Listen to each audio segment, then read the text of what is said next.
Assalamualaikum warahmatullahi wabarakatuh. Perkenalkan, nama saya Rahmadini Oktavianisa dari 11 MIA 3. Baiklah, dalam video kali ini saya akan menjelaskan mengenai sistem saraf dan sistem hormon. Sebelumnya saya akan menjelaskan mengenai sistem koordinasi. Sistem koordinasi ini adalah sebuah sistem yang mengatur kerja organ-organ pada tubuh. Sistem ini juga berperan untuk memerintahkan setiap organ agar dapat bekerja sama mendukung fungsi tubuh agar bekerja dengan baik. Yang pertama, sistem saraf. Sistem saraf ini adalah suatu struktur yang terdiri dari komponen-komponen sel saraf atau neuron. Sistem saraf ini bersama-sama dengan sistem hormon untuk memelihara fungsi tubuh. Pada umumnya, sistem saraf ini berfungsi untuk mengatur misalnya kontraksi otot, perubahan alat-alat tubuh bagian dalam yang berlangsung dengan cepat dengan kecepatan sekresi beberapa kelenjar endokrin. Sistem saraf pada manusia memiliki sifat mengatur yang sangat kompleks dan khusus. Sistem saraf ini menerima berjuta-juta rangsangan yang berasal dari berbagai organ. Semua rangsangan tersebut akan bersatu untuk dapat menentukan respon apa yang diberikan oleh tubuh. Sistem saraf ini sendiri terdiri dari otak, sumsum tulang belakang, organ-organ sensorik, dan semua saraf yang menghubungkan organ-organ ini dengan seluruh tubuh. Yang kedua, mengenai fungsi sistem saraf. Fungsi yang paling utama itu adalah untuk menerima, mengolah, dan menyampaikan rangsangan dari seluruh organ. Yang ketiga mengenai bagian sistem saraf. Gerakan tubuh merupakan hasil dari penghantaran impuls oleh saraf yang menimbulkan tanggapan dan kemudian disampaikan oleh saraf motorik dalam bentuk gerak. Gerak yang disadari disebut dengan gerak sadar yang melalui rangkaian impuls dan mengalami proses pengolahan yang dilakukan oleh otak. Sedangkan gerakan yang tidak sadar disebut dengan gerak refleks dengan rangkaian impuls pendek tanpa diolah oleh pusat saraf. Sistem saraf terdiri dari jaringan saraf yang selnya padat, ketat, dan saling terkait. Sistem saraf ini terbagi menjadi dua sistem. Yang pertama, sistem saraf pusat dan sistem saraf tepi. Berikut penjelasannya. Yang pertama, mengenai tentang sistem saraf pusat. Sistem saraf pusat ini berfungsi untuk menerima informasi dari semua area tubuh dan kemudian mengkoordinasikannya ke semua arus lalu lintas tersebut untuk menghasilkan respon tubuh. Organ tubuh yang termasuk dalam sistem saraf pusat yaitu yang pertama, saraf otak. Otak merupakan organ yang sangat penting dan memiliki fungsi-fungsi kompleks seperti kecerdasan, kesadaran, dan ingatan, dan sebagainya. Yang kedua, mengenai sel saraf neuron. Neuron merupakan sel-sel yang sangat kompleks, meskipun sangat beragam strukturnya. Semua sel saraf mempunyai badan sel yang fungsinya sangat penting dalam kerja sistem saraf. Yang ketiga, mengenai sumsum tulang belakang. Sumsum tulang belakang ini berfungsi sebagai transmisi pemasukan rangsangan antara periferi dan otak. Fungsi lainnya juga untuk mengontrol gerakan refleks, termasuk gerakan refleks pada mata, hidung, dan lain-lain sebagainya. Yang kedua, mengenai sistem saraf tepi. Sistem saraf tepi merupakan saraf lanjutan dari otak dan spinal cord. Saraf tepi ini berfungsi menghubungkan respon sistem saraf pusat ke organ tubuh dan bagian lainnya di tubuh.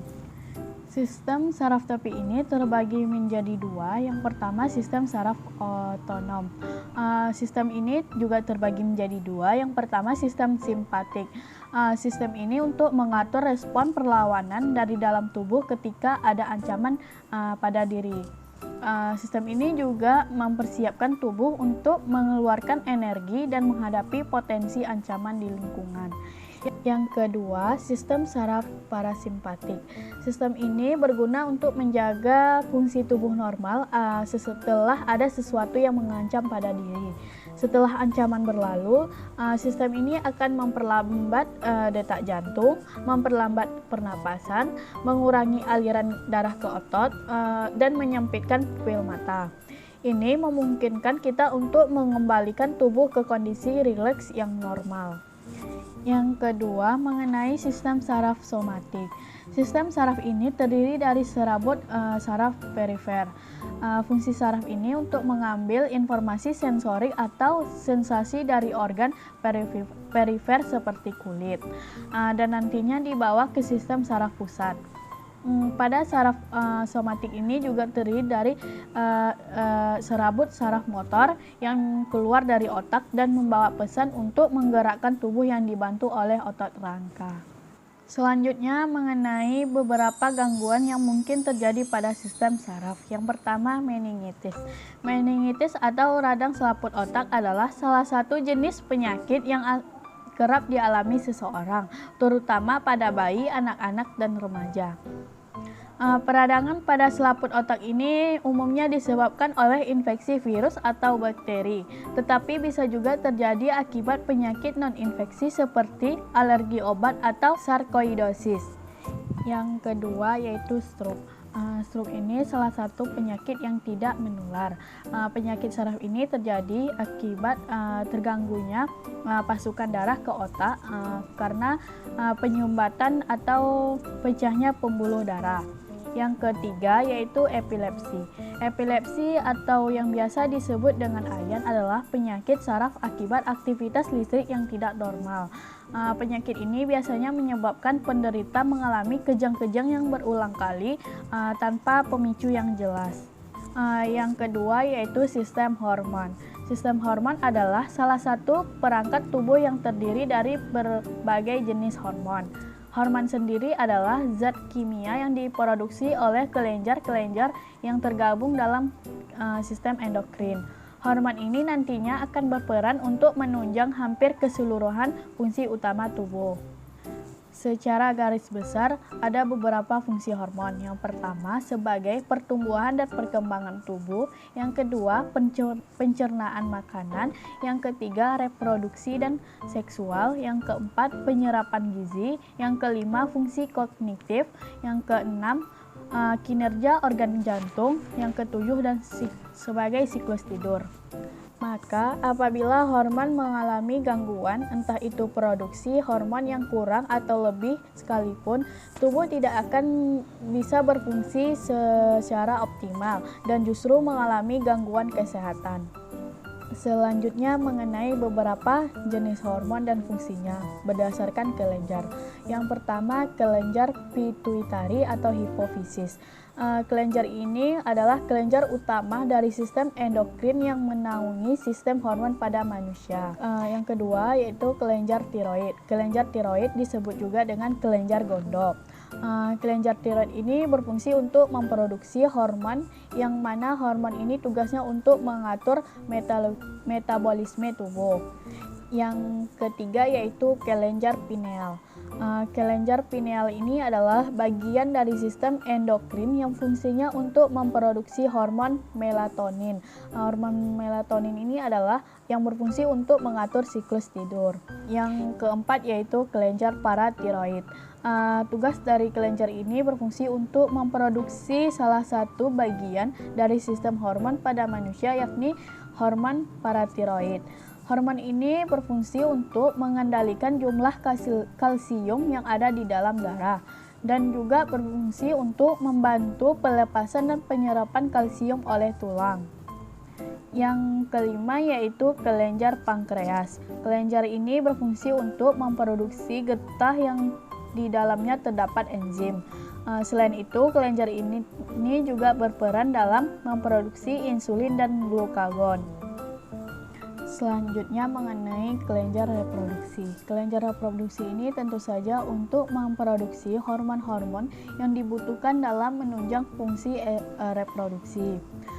Pria dan wanita memiliki kelenjar reproduksi yang berbeda. Untuk pria yaitu testis, kelenjar ini berfungsi untuk memproduksi hormon testosteron.